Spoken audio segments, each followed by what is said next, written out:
Hello, good people. Kirby Obsidian here.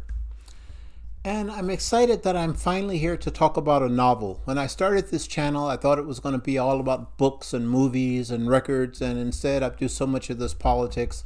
But anyway, finally, a novel. Jose Saramago's The Double. I just finished it and I loved it. This book, I should say, well, Saramago, he is a Nobel Prize winner, born in Portugal, won the Nobel Prize in '98, and this book appeared in 2002.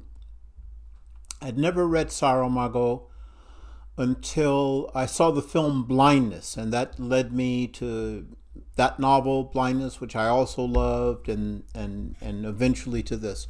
So, this is a really entertaining book. It's about a history teacher who is kind of detached and somewhat stiff, divorced, lives by himself. He has a girlfriend who's quite passionate about him, but he's not sure. He's on the verge of dumping her, as a matter of fact, when this novel begins. And the precipitating event that gets things rolling is a fellow teacher recommends a film for him to watch, just something to pass the time. And he gets it from a video store, goes home, pops it in, watches the film, and partway through it, something catches his eye. He rewinds, and he sees that an actor in a bit part playing a receptionist in a hotel looks exactly like him. And this totally throws Tertulliano. His name is Tertulliano Maximo Alfonso, and Saramago never mentions the name without giving the entire name. Totally throws this guy off. He's annoyed, he's offended, he can't just go about his business. He becomes obsessed. He needs to find out, who is this guy? How is this possible that there could be another one of me? And so he starts going through this long process, which he keeps hidden from anyone, to find out who this person is and what this means in terms of what impact it has on his life. So this book has much to do with identity and the need for identity and the need to, I guess, possess one's identity.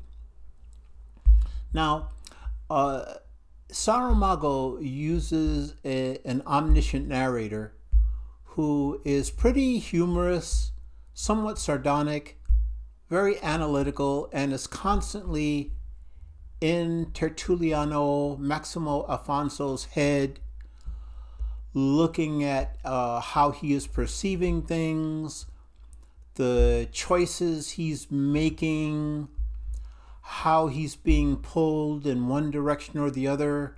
Tertulliano, I'm just going to use the one name. Tertulliano is always kind of making a decision. Is he going to go forward with this? Is he going to drop the whole thing? What's he going to do about it? So it's a kind of gradual progression, but told in a very entertaining way. As I said, this narrator is constantly looking at his choices and speculating about what could happen and what's the meaning and why he speaks this way and why he does this or that. And also we have the personification of common sense engaging in dialogues with Tertulliano. The style, I should say something about the writing style. There are hardly any paragraphs, no quotation marks. There's only a comma to indicate that someone else is speaking. So you have page after page of just blocks of text, not broken up in any way. which often makes a read more difficult. But that's not the case. This really flows. It's always pretty easy to tell who is speaking, what's going on. And because the plot is pretty straightforward, there are not a lot of subplots, not a lot of characters. It's pretty easy to follow what's going on. And there were 2 or 3 times in reading this where I actually had to put the novel down for days at a time. It was always easy to pick it up and get right into the flow of it. So the action progresses at a fairly leisurely pace as we follow Tertulliano on his quest. And it's building to the inevitable. I won't even say what it is. You can probably guess it. A point that we come to. And from that point, the pace really picks up and the stakes really pick up. We switch from being with Tertulliano in his musing and his quest to get these questions answered, and then suddenly at a certain point it's about how he is engaging in the world, and it really picks up at that point. It takes me to places I hadn't anticipated. The last 20% of this novel, it really kicks up several degrees. And I really enjoyed it. It's well written. It's humorously written. It's thought-provoking.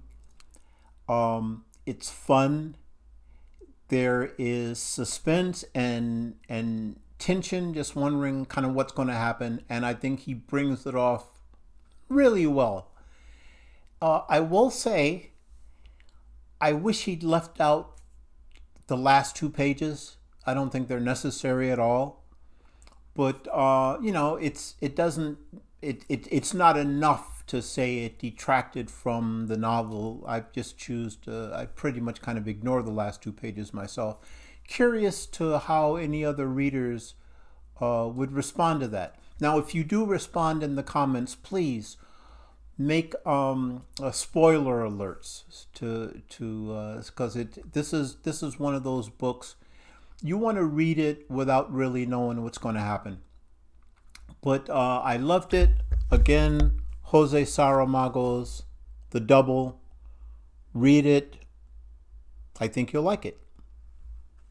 Bye now.